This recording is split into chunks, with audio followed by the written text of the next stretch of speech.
Assalamualaikum warahmatullahi wabarakatuh. Perkenalkan nama saya Dava Gamiam Gustian dengan NPM akhir 168 dari Perikanan kelas C angkatan 2022. Di sini saya akan menjelaskan sedikit mengenai infografis yang saya buat mengenai komoditas ikan kakap yang ada di wilayah Indonesia. Di sini ada 4 poin yang saya buat. Yang pertama untuk teknologi dan wadah budidaya. Di sini saya ada 3 wadah budidaya yang cocok untuk melakukan budidaya ikan kakap. Yang pertama ada tambak. Ini merupakan, wadah budidaya yang cocok, dengan luas yang efektif pada angka 3.000 meter persegi. Karena ini dapat mempermudah pemberian pakan dan pemeliharaan untuk, budidaya ikan kakap sendiri. Lalu ada KJA atau keramba jaring apung. Ini, cocok, untuk wadah budidaya di, sekitar laut atau pantai. Dan yang terakhir ada kolam semi intensif untuk budidaya ikan kakap. Nah, ketiga wadah budidaya ini menurut saya cocok untuk melakukan budidaya ikan kakap. Lalu untuk kelayakan kualitas airnya, di sini sudah ada menurut Standar Nasional Indonesia 6145 tahun 2014 tentang kelayakan kualitas air untuk budidaya ikan kakap adalah sebagai berikut. Di sini ada 9 parameter, untuk yang pertama adalah suhu. Di tahap pemeliharaan telur, pembenihan, dan calon indukan memiliki suhu yang sama berkisar antara 28 hingga 32 derajat Celcius. Lalu untuk salinitasnya sendiri, untuk tahapan telur dan pembenihan berada di angka 28 hingga 33 gram per liter. Lalu untuk calon indukannya berbeda sendiri, memiliki salinitas di angka 15 hingga 35 gram per liter. Untuk pH-nya sendiri berada di angka 7,5 hingga 8,5 di semua tahapan yaitu telur, benih, dan calon indukan. Untuk DO-nya sendiri ini pun sama di setiap tahap ada telur, pembenihan, dan calon indukan minimal 4 miligram per liter. Lalu untuk kecerahan air pada tahapan telur dan pembenihan tidak memiliki kecerahan air yang signifikan, namun untuk calon indukan sendiri memiliki kecerahan air minimal 30 sentimeter. Lalu untuk BOD sendiri ada di tahap pembenihan, ini maksimal 3 miligram per liter. Lalu ada total amonium nitrogen, di tahap pembenihan juga ada di angka maksimal 1 miligram per liter.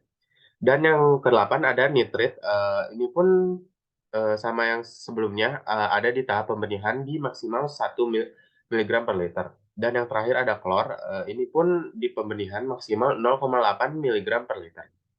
Nah, untuk studi kelayakan pemilihan lokasi, saya mengambil, penelitian oleh IMA et al. Pada tahun 2022.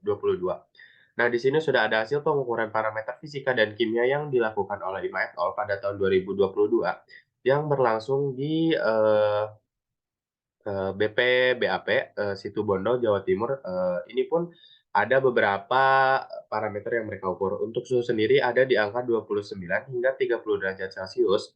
Dan salinitasnya berada di angka 34, gram per liter, pH-nya berada di angka, 8,2 hingga 8,3.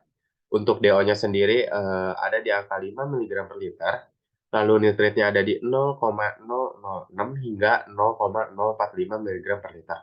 Lalu untuk kecerahannya di atas, 30 sentimeter. Nah, menurut saya untuk hasil, pengukuran parameter fisika dan kimia yang mereka lakukan ini merupakan, budidaya yang layak untuk di ikan kakap. Karena jika dilihat dari parameter fisika dan kimianya, mereka sudah, sudah sesuai dengan Standar Nasional Indonesia, 6145 pada tahun 2014.